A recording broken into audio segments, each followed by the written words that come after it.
of December in the year 2020 happens to be a very special day globally on the global calendar because this is the day that the Lord Jesus Christ was born. We refer to this day as Christmas Day. Merry Christmas to all of you that are watching this particular conversation on your award-winning channel of choice, Muvi TV. Now, tonight, we focus on a topic that we have not, concentrated on for a very long time. We bring it to you, and we see how far we can go with the conversation of aviation industry in our beloved country, Zambia. Now, Zambia is well positioned for an air transport regional hub status, and yet the nation does not take advantage of this, allowing itself to become a haven of foreign operators. Once a powerhouse of emerging aviation nations in Africa, the country now stands like a destitute seeking aid after it elected to lose what was once its pride, Zambia Airways. Since December 4th, 1994, Zambia has been the prodigal child of the aviation industry in Africa. That's the reason why we get to look at this particular important topic to this nation. Now, my guest this evening is a permanent representative of the Zambia and Southern African Development Community, SADC, on the International Civil Aviation Organization Council, was re-elected as Vice President. I'm speaking about Mr. Vincent Banda. Mr. Banda, good evening, and welcome to tonight's edition of The Assignment. Good evening, Andrew, and thank you very much for having me on this program. Firstly, good evening to the viewers, and let me say Merry Christmas to all. Merry Christmas to you also. Thank you. Thank you very much. Those that are joining the conversation on the Muvi TV Plus Bouquet Channel 1, the Top Star Decoder Channel 104, you'll be able to come through and give us your contributions via the number that is scrolling down your TV screen. That is +26 0978594682. Yet those that are joining the conversation from across the continent of Africa, yours are social media platforms. Our handles on Facebook, Ask Muvi TV, and on YouTube, Ask Muvi TV channel. Get to those two particular platforms and let's get to engage in this very important issue that borders on our development. Let's begin off with just understanding a brief of a background of your professional life before we can get to the details of this very important topic. Thank you very much, Andrew. First, let me congratulate you for thinking of this topic today, and that it's coming on Christmas Day, a very important day to this country as a Christian nation, and indeed to myself as a believer. So thank you very much for having me here. Vincent Banda is a son of the soil. I'm also glad that you mentioned Zambia Airways, the defunct Zambia Airways, the airline that was liquidated in 1994.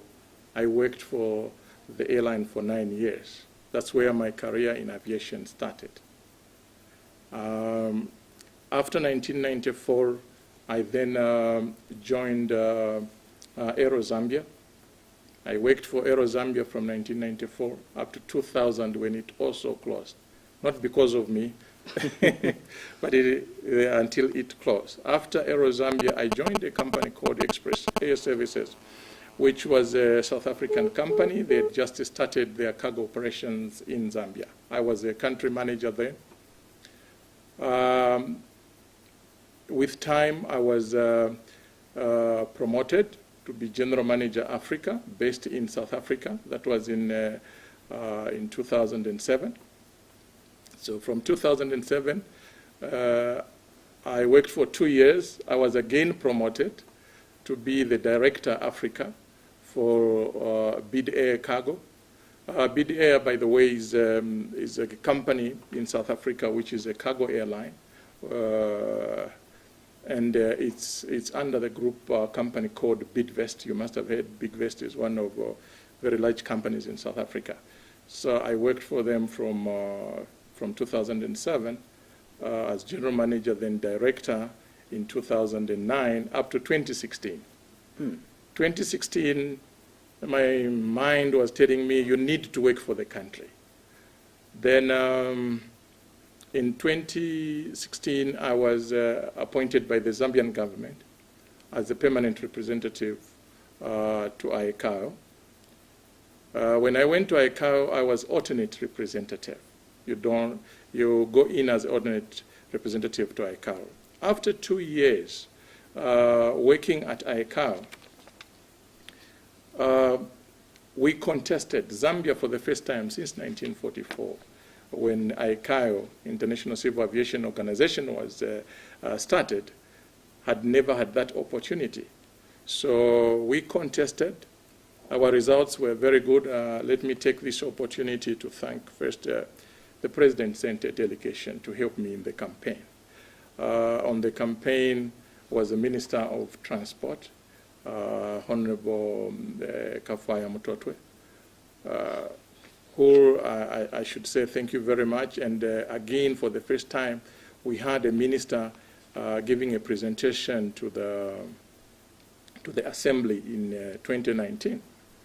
So we made it. We managed to go through. And for the first time, Zambia was on the Council of ICAO. Maybe just to give you a background, we have about 194 countries that are affiliated to ICAO, which is United Nations, of course, an agents of United Nations, and 36 of those member states are the ones that go on the ICAO Council.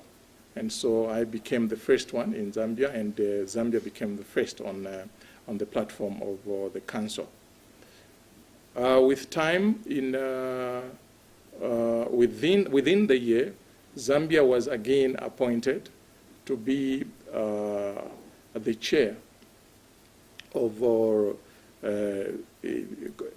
there's a committee that deals with all the contracts of ICAO. So I became the chairman of that committee with external parties. With time, Zambia was taken from those levels to the highest level of third vice president. I think that's where you mentioned it, that I was elected as third vice president of ICAO. As I stand now, I'm still the vice president of ICAO. Like that was not enough. Zambia also performed very well.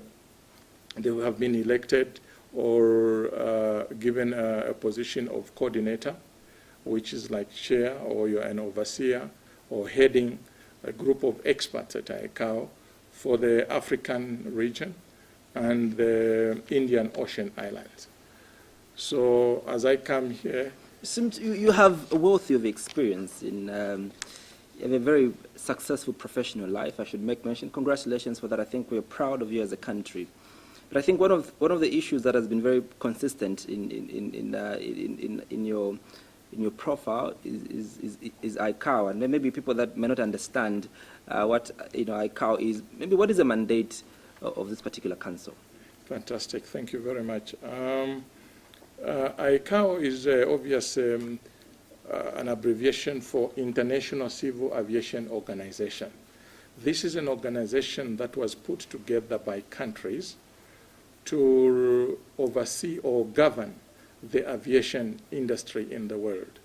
So all aviation matters, anything that flies in the air, is managed and governed by International Civil Aviation Organization. It is a UN, United Nations specialized agency. So this is what the ICAO is, yes. Can you give us a description of how the aviation industry has been for the past 20 years before we can get to the current situation? Yes, indeed. It's been very interesting, Andrew. The aviation industry, I don't know whether I should tell you in the world, but let me talk about Zambia, maybe, since you mentioned about Zambia Airways. The aviation industry, first of all, it's something that has to be understood by the community. It has to be understood by people out there, the importance of it. As we sit, you and me and others, the first thing that one would think aviation is for those that want to travel on luxury or indeed people that have got money that should fly. No. Aviation action is very important to any nation. That's why you have seen that even after our airline went under, let me again praise the President, His Excellency Dr. Chagwa Lungu, for his will for putting back the aviation industry. If you look at what has happened now, the airports have been refurbished. Of course, some of them haven't started operating, but you can see there's a lot of work that has been put in aviation.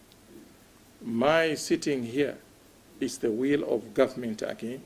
The government has got a will, and there's definitely a push that aviation should come in. What I'm saying is aviation is the key to the economy of a country. So if you don't have aviation, I'm not too sure how your economy will grow. You realize that in this world, people are fighting for oil, are fighting for gold because they feel it brings in money. But I will challenge you and challenge anybody out there. I still believe that aviation, in conjunction with the tourism, because they are inseparable. And we have been making efforts to bring together, to discuss the tourism industry and the aviation industry to work in collaboration. Why are we saying that? We have noticed that you find that an ordinary person may not be able to go, for instance, to go and tour your own waterfalls, your own game parks, because you feel it's very expensive. But when the two work together, you will find that they will know what the requirements of the country are. We have some countries in this world. I can mention some. For instance, in Dubai, you are well aware that in Dubai... If we can draw lessons from outside countries, yes. My question again, Mr. Banda, was give us a picture of how the aviation industry has been for the past 20 years. From 20 years ago, how was it? How have we developed into this particular industry, and how have we not developed really? Okay. Firstly, I think you will understand that Zambia Airways, in Zambia, if we talk about the industry, we talk about the airlines that existed and how many passengers were moving across and how much were using of the aviation. Before 1994, when Zambia Airways got liquidated, I worked for that airline. And I can tell you, between Johannesburg and Lusaka, we used an aircraft called a DC-10 with a 254 passenger capacity. That aeroplane used to be full. That means there was a lot of utilization, for instance, for the aviation or for airlines. Today, we're talking about, yes, I've seen a lot of effort, which also I must congratulate the airlines that have stood a test of time with what is happening. So it went off after the Zambia Airways was closed. Now there was nothing to promote aviation in the country. You will also realize that after Zambia Airways, there was an instant when Zambia was on the ban, that no airline could come to Zambia or indeed get passengers out of Zambia or fly out of Zambia because of that ban by the European Union. After the government's will, which has taken place now, maybe yes. If you can run us through again, Yes. where was the ban, where was the ban initiated? The ban normally is initiated even now. The job of ICAO is to ensure that you follow the standards that have been put forth.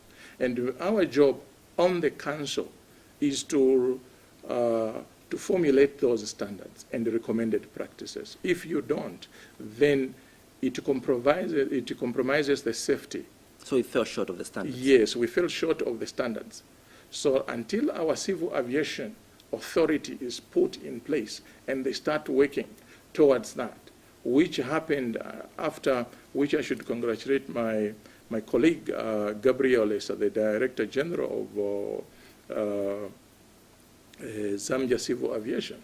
After he came in, the people and all the workforce at Zambia Civil Aviation Authority, they worked tirelessly until that ban was lifted. Today, as I speak, I think you realize that any airline can come into Zambia, any airline can go out of Zambia without problems because we're not on that ban anymore. ICAO came to do audits after that time. So we were from a good standing to a bad standing. Then again, we've come to a good standing, which even the efforts that you have seen, or the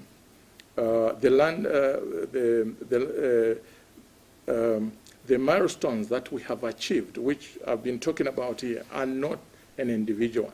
We work in collaboration with the civil aviation here. I work hand in hand with them, and knowing what the country is doing. So the country is in good standing as it stands. So we're in very good position for the airlines to operate here. We can invite airlines to come and operate. Also, our own airlines, who are doing a fantastic job, that are operating here. They're operating in a safe environment, and that is why European Union, when they thought it wasn't prudent, they had to block us from that. Say, no, no, no, no, you are not safe. So we suspend you from coming into Europe. Flights from Zambia, we feel it's not safe, but not anymore. That has been lifted. ICAO has come to audit us on security, on safety. We are in good standing. By the way, Minister Dr. Brian Mushimba, when he was Minister of Transport, he came to ICAO in 2017 to come and collect the president's certificate for Zambia because of the good performance in aviation. So the recognition of Zambia on aviation is very high now. And even then, when you are considered in some of these international positions, it's because they look at where you come from and how you are performing. So it's not an individual's effort, but an effort for the whole chain. So I know you've already spoken some of the issues that we're currently doing as a country to ensure that the aviation industry is performing well, but maybe you can speak more to what the current situation is like in terms of the aviation industry. Yes, indeed. This time around, Andrew, I think it's a challenge.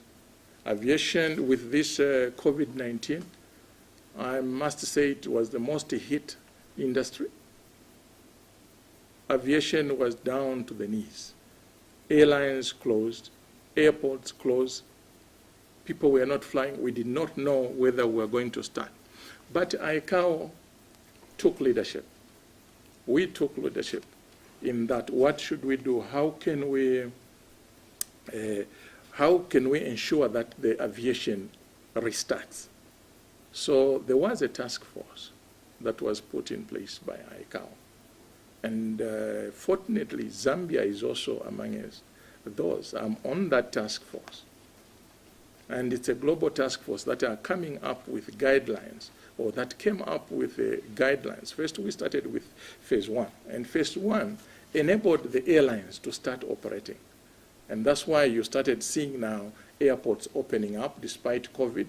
It was not only ICAO. ICAO had to invite all relevant parties, all stakeholders to discuss, to see how we can restart. That means the health people through WHO were there. Other areas of economics, obviously, because you realize that it has been impacting on the aviation economically very hugely as well. So there were a lot of parties that were being put together. But the first one that we focused on was to restart. So when we restarted, we just put in guidelines on what should the airlines do, what should the airports do for the airlines to start operating. And this is what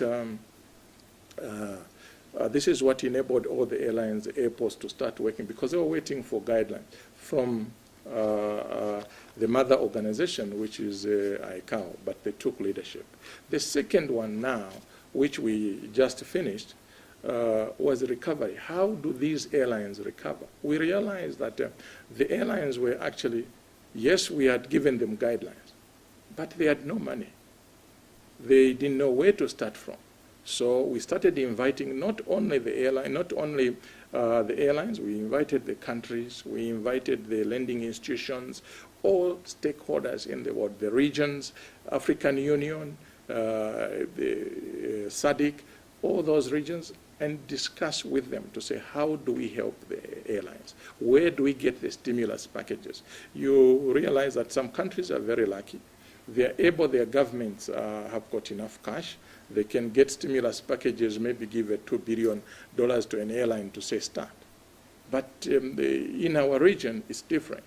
We have also taken a mile to say, no, let's also invite the lending institutions. How can they help Africa? Where some governments may not be able to help the airlines that are battling right now.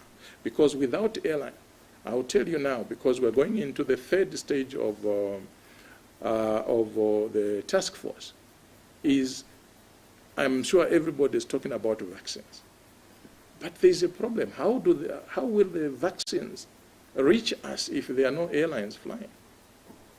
And you have also heard, possibly have heard, maybe I'm not, I've heard that some of these vaccines need cold room facilities, need good equipment that can bring. So how are we doing that? So that's the third one, which we are starting in January, trying to see how we can come in and help so that we can save people's lives. By the way, I must also congratulate Zambia for managing the COVID very well. Where I'm coming from, it's not easy, but I can see even when I came, you feel very secure. You can see that this is the way it's supposed to. So it means it has been managed very well. The numbers here. In terms of the Zambian situation, how are airlines responding to the changes that the novel COVID-19 has brought before the industry? I must say I'm very impressed, because if you look at the airlines that we had, if there's any that has packed, I haven't heard. Maybe I haven't taken stock of it, but I've seen the same airlines that I left are still there. Of course, there's a financial challenge that every airline is facing. The numbers have gone down. We are estimating, by July, we're estimating about 8 billion loss of revenue on Africa alone. So you can see that the numbers are huge. The people have been affected with employment. But when I came, and when I'm talking to some of the CEOs of the airlines, I'm impressed that there's been some resilience, that they are still on the market, they are still performing, they're operating according to the guidelines that have been given by the local and international health experts, which is very good for me. Yes, the numbers haven't started peaking, but it's peaking. But you also agree with me that the dynamics are changing on COVID. 1 minute you think you are done with this, the other minute we hear, oh, there's something else. Now it's more deadly than before. There's been a resurgence and all those issues. So we are not giving up as an airline. We know that even for the safety, even for the health of the people, if the aviation goes down, like I asked first question, how will the medicine reach our people? If this industry was well equipped, if this industry was well managed, well invested in, you say that potentially it could add, a very huge sum to our GDP. Where do you think we are missing it as a country in terms of realizing the full potential that lies in the aviation industry? Or maybe even yes. you can even give us the Africa picture where we are missing it really, and yes. how our friends are conducting the industry.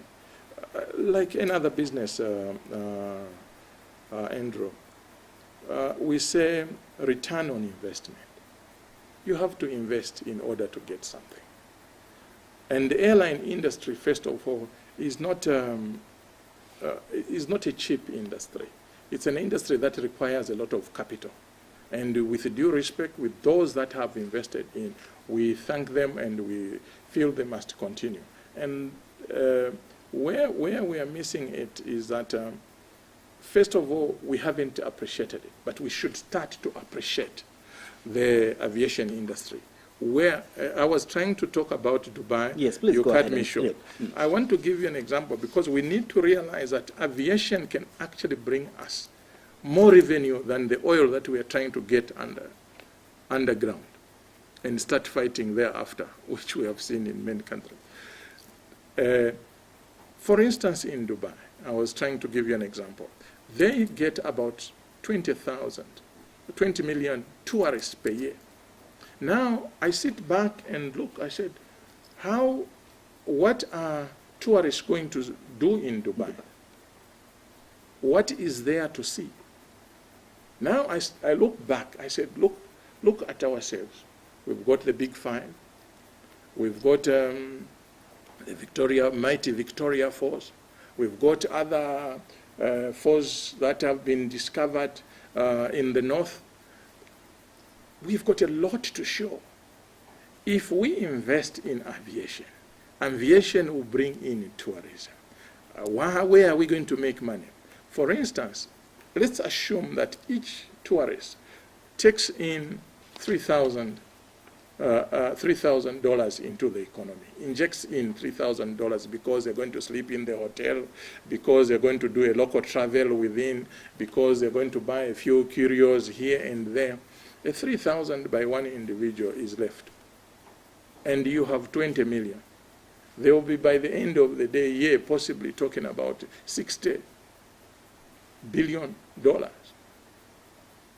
If you ask around in some countries, I've tried to find out the monies involved in oil. You find sometimes it's 10 billion, sometimes it's 15 billion, which doesn't even give them peace. Aviation will give you peace, will give you a lot of money. Of course, it's not money that comes in as a lump sum.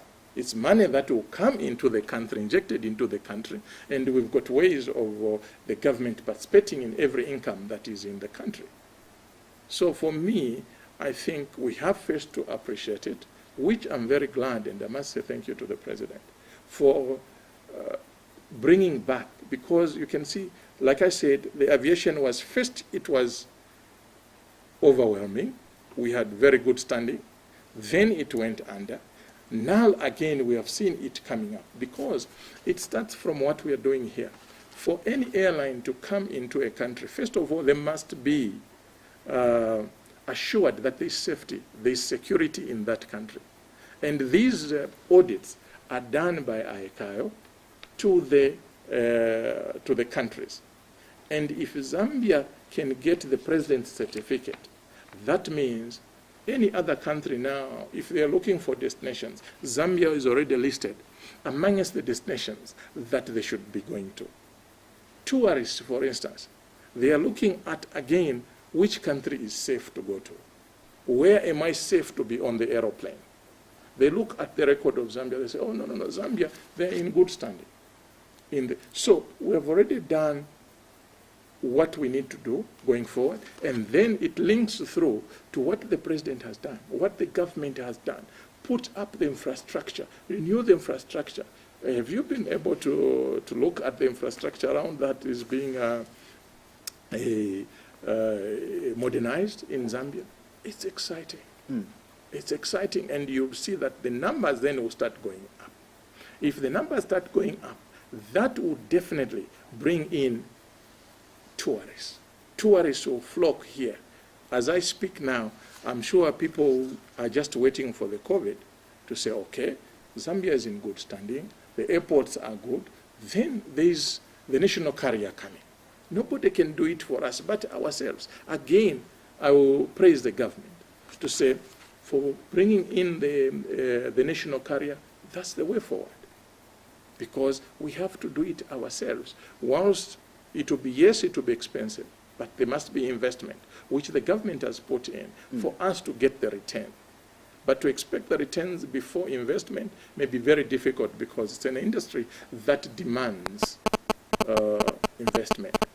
So yes, we're doing very well. We are on the right. Yeah, we are on the right path. Yeah. But obviously, we've been destabilized or disturbed by the COVID. Yeah. But it will not come to stay. You've spoken about the fundamentals, which is infrastructure has been placed. Do you think we are positioning ourselves very well in terms of how we are going to attract, these tourists to come and visit our country? Do you think, as a country, we are positioning ourselves correctly from probably even from the Ministry of Tourism and Arts? Yes, indeed. Yes, indeed. I think Zambia is doing very well in that area. In that, first of all, look at the geographical position of Zambia. It's central. So what it means that if a tourist comes to Zambia, is able to go to Tanzania to see Zanzibar, is able to go to Cape Town, is able to go and see the Kruger, is able to go and see the Victoria Falls, is able to go, because of the geographical position, we are well positioned. Are we doing enough? Yes.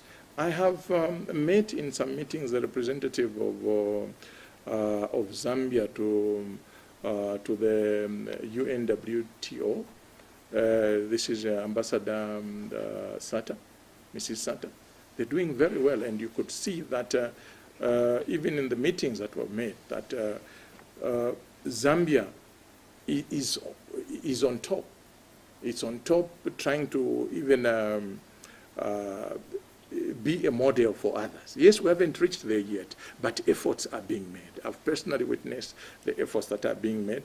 Can we do much more? Yes, we'll be doing much more, especially after COVID, but we are well positioned, and I think with this infrastructure,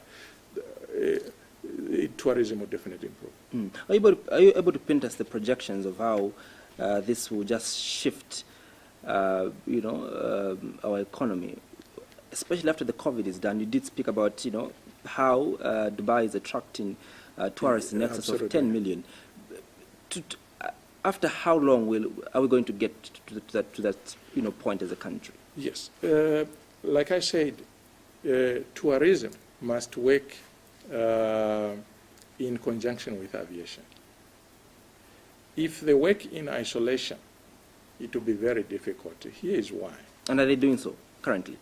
There is that effort. We had a declaration signed in Cape Verde, where when the Minister of Tourism was Dr. Banda, Charles Banda, and the Minister of Transport was Dr. Branham Shimba. We had, on the ICAO perspective, we realized that these departments are working in isolation, and that will not grow the aviation industry. What will grow the aviation industry will also grow the tourism industry. So we have signed a declaration that they should work. They signed the declaration that they should work in collaboration. And if that is spelled through, which we need to promote even here, is that firstly, you find that if the airline, I was looking at, in one of these meetings, we discussed these things, because you find that the fare of a ticket, for instance, would be $99, okay? Then the ticket is $99. The taxes could be $400. Then now we have this CPR test, the COVID test. We are also trying to see if we can get something cheaper, because you find it's $150 at destination and at origin. The ticket in total, you find it's $1,000 for an hour's flight. We say, come on, we are not joking here. If a ticket for 1 hour flight is $1,000, because everybody, they are not talking together. Each one looks at themselves. I'm not saying it's happening in Zambia, it's happening across the yeah. So each one is looking at their own area. But if they sit together and say, how do we promote this? Are we able to bring down taxes a little bit? Are we able to bring down this CPR? Why should this test be done at destination? And why shouldn't we recognize even the one that is done at the origin? Destination. Now, if you've seen, there's a change, there's a shift. They are recognizing at destination. But before then, it wasn't the case. See, until we had to come in and put guidelines. We don't force, when we put up guidelines, it's just a guideline to say, okay, this is the way you can do it and do it better. But yes, if we follow those guidelines, and if we start speaking and working in cluster, especially here in Zambia, I think it will help us a great deal. And I'm very glad I had discussions with some people from tourism. I said maybe going forward, what should happen is that, for instance, on the board of directors, for instance, for national airports, deliberately bring in people from tourism, bring in people from civil aviation. And so when they are discussing things that they will all understand and with common interest. And the common interest will be to grow the tourism sector. As the tourism sector grows, the aviation grows. So they go. Well, fair enough answer. Which other sectors do you feel are key to collaborating with the aviation industry? I do know for a fact that you've spoken about, the importance of the collaboration between the Ministry of, Tourism and Aviation. But which other sector do you feel is very key? That's a very good question. I'll tell you now. For instance, Rwanda. I'm sure you have been hearing that Rwanda now is attracting, and the airline is booming, and they've bought a lot of aeroplanes. They've also brought in some other players. Immigration, for instance. Rwanda has done away with the visas, because you realize that for you to get visa, it may not be easy. Just like it's not easy for you to get a visa to one country, it may not be easy for those people to get our visas also. It can be an impediment. So they could revise on those areas. Possibly it can help. We, like we are saying, Ministry of Health, we have, like in this time, we have to work. We cannot work in isolation with the Ministry of Health. Ministry of Health have to guide us. Even all what they put in must be in line with what the aviation is doing.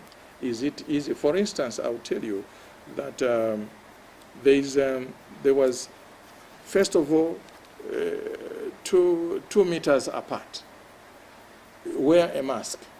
When we put in our guidelines, we say, look, if you say 2 meters apart, it's either you need a very big aeroplane, or the same aeroplane you need to do away with some seats. Is it going to be feasible? Is it going to be practical? Yes, we know about life, but tell us, what is it that can help? Okay, you can wear a mask as long as you cannot afford.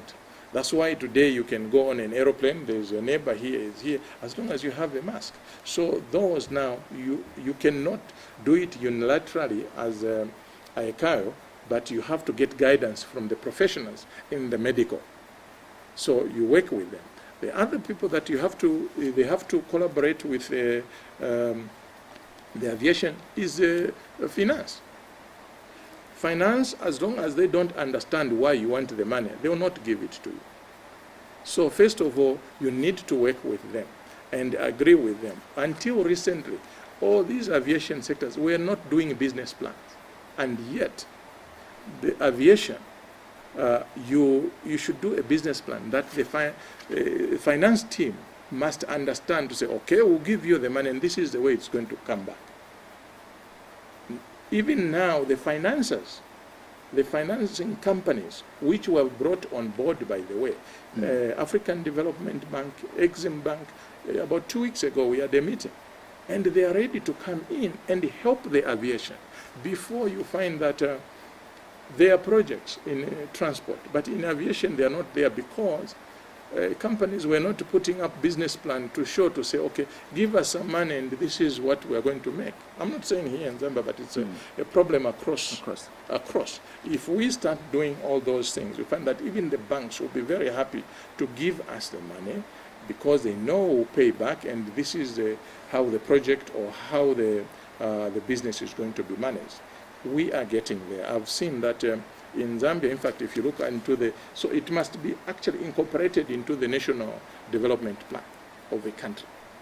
So the plan of aviation must be incorporated. I'm not sure about before, but now I think it's being done in that way. Yes. Besides having ZAST, I do know that the ZAST at the airport, where those that are interested in aviation are being trained. What are we deliberately doing as a country to ensure that we increase capacity to manage the aviation industry?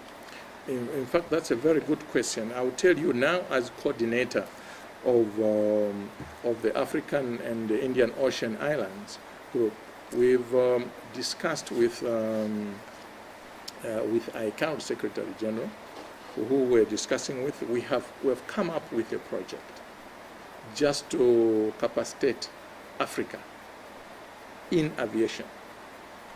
But there are so many areas that we have to review even before that. But it's a project that we have started working on. First of all, we need to identify. You realize that in some countries, we may hire experts. They will send you a 70-year-old man or a 65-year-old man who they are still utilizing. Here at 55, you go farming and yet you're an aviation person. Now we are trying to identify who are these, which areas of aviation, who are they that know and where are they? Are they still living? Can they still do? Can we retrain them and then make them live again? Can they be consulted? First of all, you may be saying that we don't have capacity. Maybe you have too much. We have young personnel that have trained. They don't have jobs. And yet we are crying. So what do we do even with those? This is the project that we are running now. But you are right, yes, there is a problem with the capacity. And even then, if you train a pilot today, like Zambia Airways used to do, they leave because they've got no job. Or if they do, possibly they feel comfortable to go and work outside because they're getting slightly more. So all those are factors that we look at and try to put together and see how we can help the situation, especially in our region of Africa.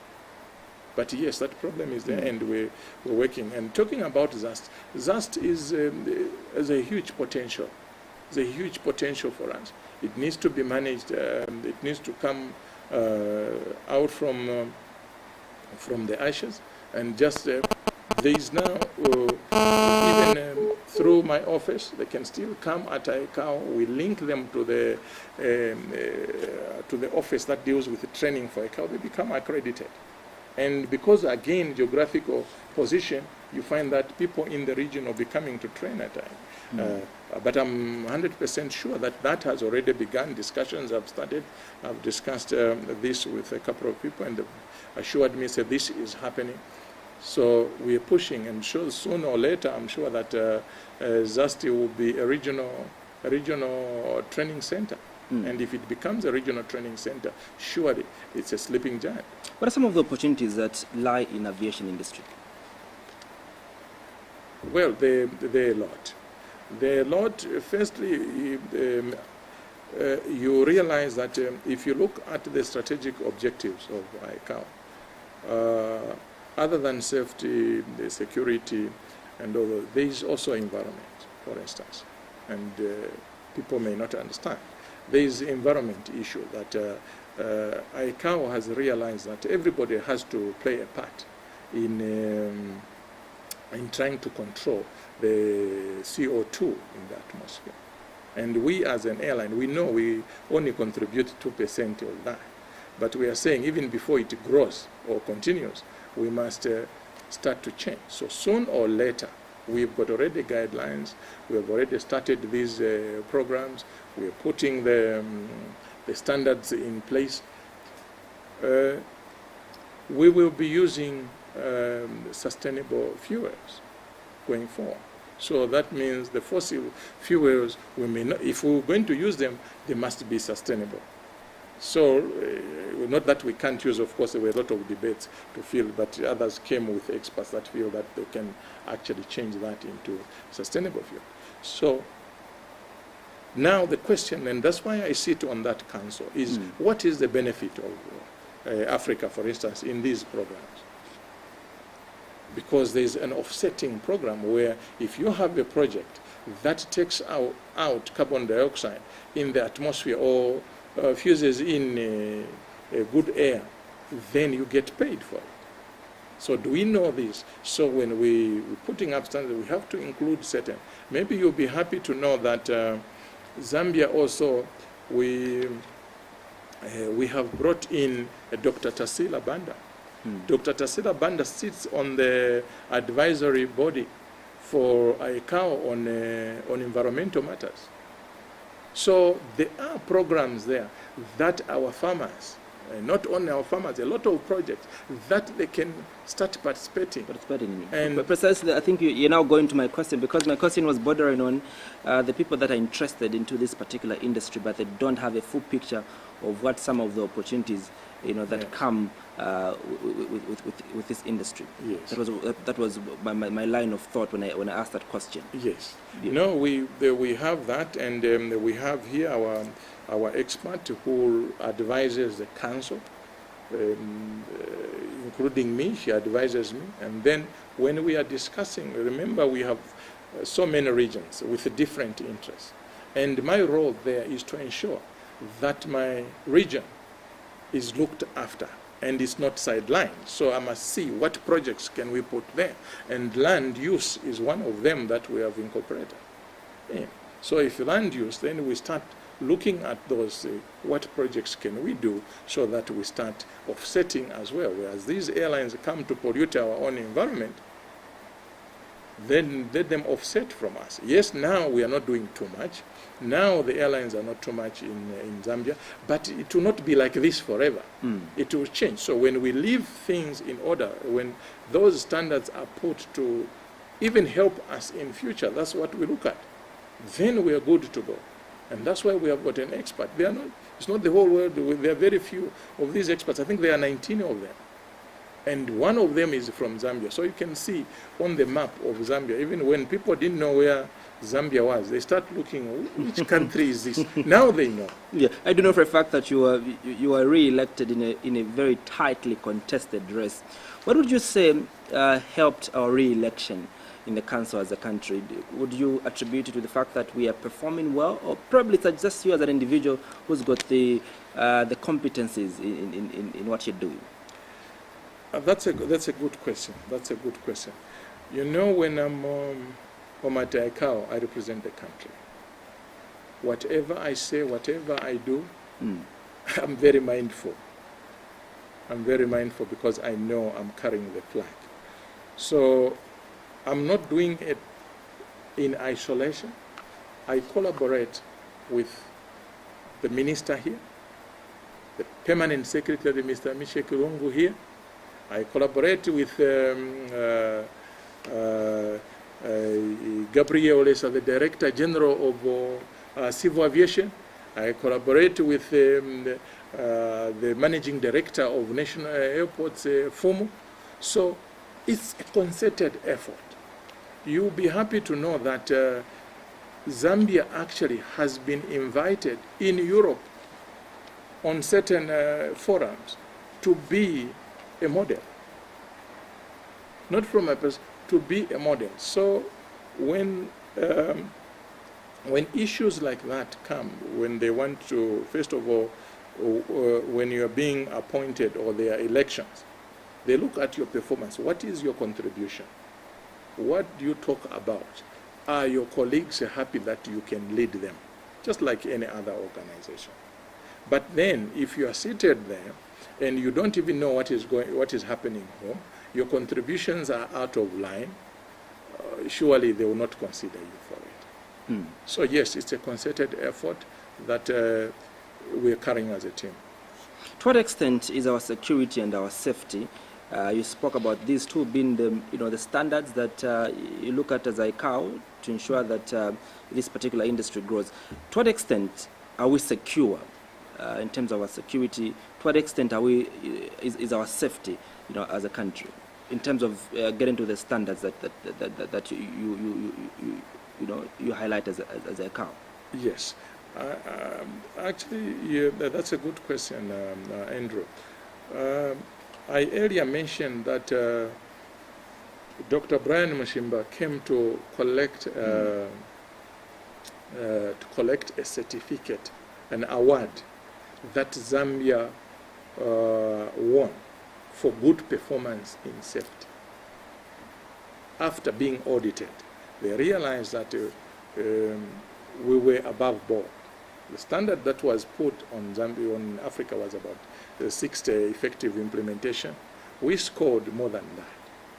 So hence us getting that award. I would also tell you that in the region, we are examples as well. We've got those that are performing good, just like us, but we are doing very well. In safety, we had a safety audit in last year in December, which also went very well. If the audit doesn't go well, and just to be on the same page, when you refer to safety, what are you referring to? When we say safety, we are looking at the aircraft.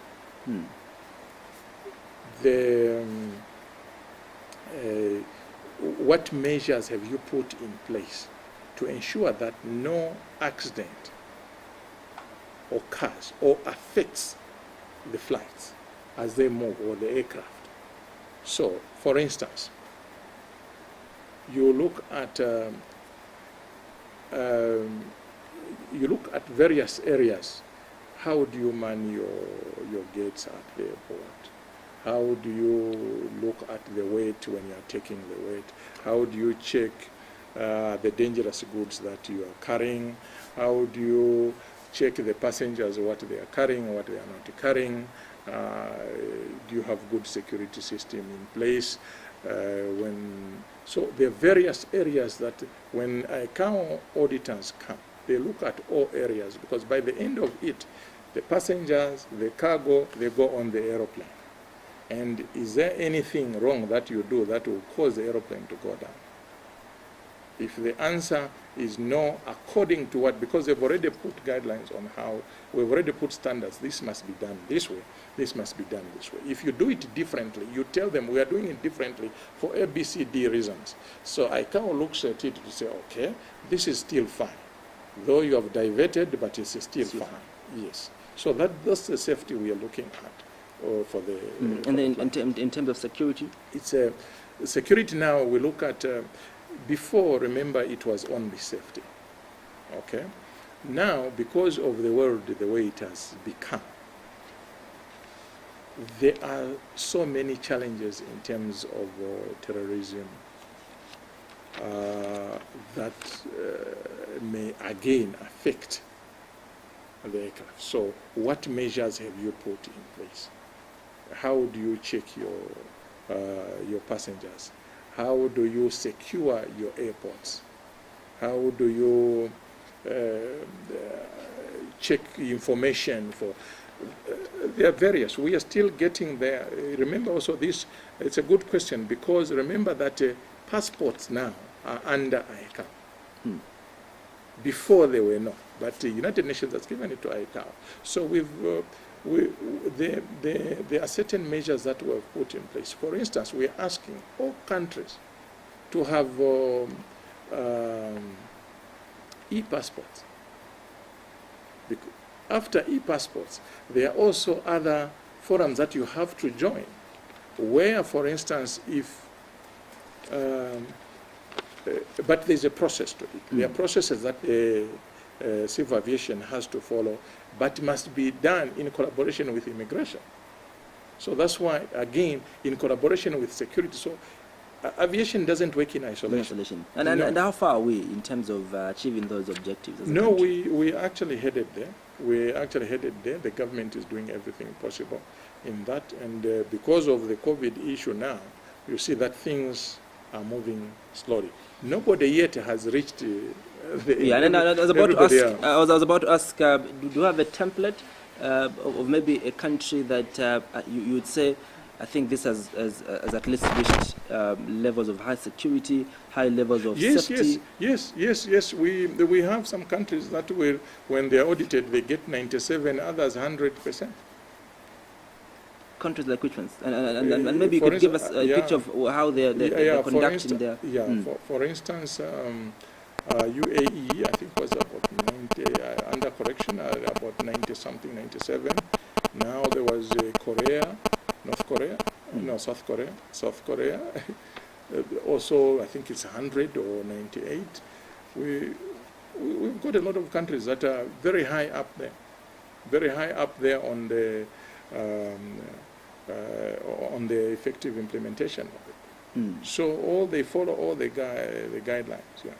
What would you say are some of the challenges to fully get into have proper standards in terms of security and safety, especially in most African countries. Where would you attribute it as the main challenge? In fact, that's a good question. You see, when we're on the council, when we're putting up standards, like I said in the first instance, we have different interests, and we are on different levels. There is developed and developing countries. When you start dealing with developed countries, what they look at may not be what we look at. It all boils down to how sound is your pocket. So the pockets, they are able to buy every gadget, every equipment that they may want, that they may need. But when we are putting up standards, we ensure that these requirements do not affect us because we've got no money to buy them. So we must just pass them. So we argue to say, look, yes, we come from this side. The gadget you are looking for can do the work. We can also do it in our way, humble way, but it will deliver the same the same results. The same. It may not be 100%, but it will deliver this. So challenges boils down it's economics. It's economics. Again, we look at it to say, okay, some of these standards are good, but surely someone on that council possibly is sitting because he's the manufacturer of that gadget that they want to put up. So we say, no. We know we are going to be the buyers, but not now. Please give us a chance. This time, yes, put it, but not now. Now we can use it. So that's why you see that we trend behind. They are ahead because they'll make these gadgets. But maybe one gadget will cost us so much money that we need to budget it as well here. And we must have that money. But looking at the Africa situation, how do you see the commitment to improving this particular important sector to development, the aviation industry? You realize that aviation in some countries is actually a ministry. It's a ministry, they take it very seriously, and they take all matters of aviation very, very seriously because they've also realized that this is the direction to go for the economy to improve in a country. You realize that even in some countries that when Zambia Airways went down, liquidated, there were some European countries that were supposed to be liquidated. But they said, no, we cannot. We cannot liquidate because immediately you liquidate your own airline, then your national carrier, then what happens? So that's why I'm saying, and again, I'm saying thank you to the President. Let's quickly get to some of the messages, and later on maybe we'll get one or two calls. This one comes to and says, hello, Mr. Andrew and Mr. Banda. Please tell us about Mbala Airport and how strategic it is to the aviation industry now, and the time you used to work with Zambia Airways Corporation. Where did we go wrong to close such a superb infrastructural infrastructure? This is coming from Mr. Siame from Umbala. Mr. Why did you have to close the Zambia Airlines, but also he's asking about the Mbala Airport. Mbala Airport. Yes, and how strategic it is. Mr. Siame, thank you very much for that question. Very, very important question indeed. And I wished I'd come with my colleague, the Director, Civil Aviation Zambia. I may not be in a position to answer that one because obviously it's in a different area and different jurisdiction. I look at the global perspective, but if something comes on the global, ICAO is global. Yeah, and that one I'll be able to take. For the country, I'll leave it to the experts. The experts. All right, good evening. Do you mind asking him, do you think the recent political events other than COVID are an obstacle to the current progress achieved by your body as a form of security question? So he's asking about the current political tension in the country. Do you think it could be an obstacle to the security in terms of the standards you talked about, security and safety? Do you think it compromises the security of our country and people getting to come to our country? To what extent, really? First, it's a very good question, but I didn't pick it that there was tension, first of all. But what I've seen is that the discussions that go on between, between opposition and in every country it's like that, but we've got specialized wings in security areas. So I believe that in every area of security, it doesn't get compromised by discussions that go on between parties. Those are just political discussions. Those political discussions will go on and will never stop. And in every country it's the same. It doesn't matter, even in the US or in UK, even everywhere, these discussions are there. So if in Zambia they're here, I don't think they... But to what extent does a country's political temperature affect its... if there's civil war, yes. If there's civil war, definitely... But you would definitely say that as a country we are on the right trajectory in terms of the security? 100%. That's why I'm saying that if you look at Zambia, Zambia's in terms of security, if you pass the audit, then you're good. And that means the country is doing very well in that area. So I wouldn't say there is anything that would compromise the security of aviation security, no? Yeah.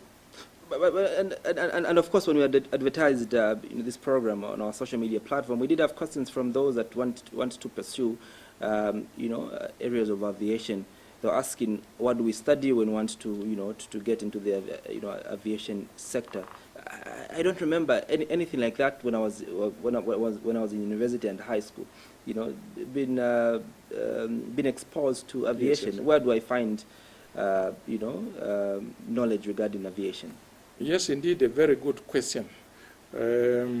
Aviation in, like we said, has got so many departments.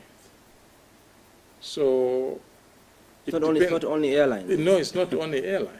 I'm not a pilot myself, but my first degree was BCom, Bachelor of Commerce, and Masters in Business Administration. However, there are certain courses that you can do. There are various of them. You can be a dispatcher, you can be an engineer, an aircraft engineer, you can be a motor vehicle engineer and still be in aviation. You can be a cabin attendant. You are in aviation. You can be in environment, for instance. You are in aviation. So it encompasses a lot of, you can be an accountant, but you are in aviation. So it encompasses a lot of faculties, I must say. So if you want to join aviation, indeed, just choose which department you want to go to. Yes. All right. If I think my director tells me we have to wrap up, but in your last remarks, I want you to again place emphasis on the potential that this, this industry could have if we did well harness it. Maybe you can speak to that as you give your concluding remarks. Yes, thank you indeed. Thank you, Andrew. Aviation is a very key to the economy of the country. So as we go, I think we must embrace it from the government perspective, which they've already done their work and they are still doing it. Thank you to the government of the day. I think they're doing very well in that area. Also, even us as people, we must also embrace it. We should not think for once that it's for the rich or for luxury purposes. Like right now, we really need it. And thank you to those airlines that are still operating. By the way, maybe I need to encourage the airlines that are still operating. If those that are listening could possibly get in touch with me as well. In the meeting that we had 2 weeks ago, there could be through African Union or through African Union, there could be some funds that would be available to the aviation sector. Of course, there are some requirements, but I can possibly get you some contacts that you can contact at African Development Bank or Exim Bank so that we take it up from there. We should be beneficiaries of that. So yes, indeed, we need to work very closely with the aviation must work in collaboration. We need to achieve this if we are going to definitely achieve the goals that the government wants on these airports that we have put forth. It also improve on our economy. So maybe I can pitch in this one caller before we close. Hello, good evening. Hello, good evening. Hello, good evening. Hello, good evening. All right, I think we are unable to get to him. Mr. Banda, thank you so much for having made an appearance on tonight's edition of the assignment program. Thank you very much, Andrew, and thank you for inviting me. Merry Christmas again. Merry Christmas to you, and very happy and prosperous 2021. Thank you so much. I was speaking to Mr. Vincent Banda, permanent representative of Zambia and Southern Africa Development Community on the International Civil Aviation Council, who was recently again re-elected as third vice president. My name is Andrew Mwanza. Thank you so much to my producer and director, Mabuto Piri. For now, good night, God bless, and enjoy Christmas.